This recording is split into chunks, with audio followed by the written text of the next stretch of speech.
আপনি কি বিশ্বাস করেন আজ ওই পৃথিবীতে এমন কিছু মহাত্মা আছেন যারা রাধারানীর দর্শন পেয়েছেন? আজ বলবো এমনই এক অলৌকিক কাহিনী শ্রী প্রেমানন্দ বাবাজি মহারাজের জীবন থেকে। বাবাজি সারা জীবন বৃন্দাবনের কুঞ্জবনে কাটিয়েছেন। না কোনো লোভ, না কোনো আকাঙ্ক্ষা, শুধু ভজন, নাম স্মরণ আর ভগবানের চিন্তন করে গেছেন।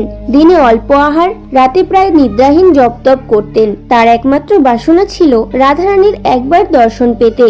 একদিন গভীর রাতে যখন চারপাশ নিস্তব্ধ, বাবাজি রাধা নাম জপে মগ্ন, হঠাৎ তিনি অনুভব করলেন চারপাশ আলোয় ভরে উঠেছে। সুবাসিত বাতাস বইছে আর বাতাসে যেন বাঁশির সুর ভেসে আসছে। তিনি চোখ খুলে দেখলেন ঠিক তার সামনে দাঁড়িয়ে আছেন ভগবান শ্রীকৃষ্ণ আর শ্রীমতী রাধারানী।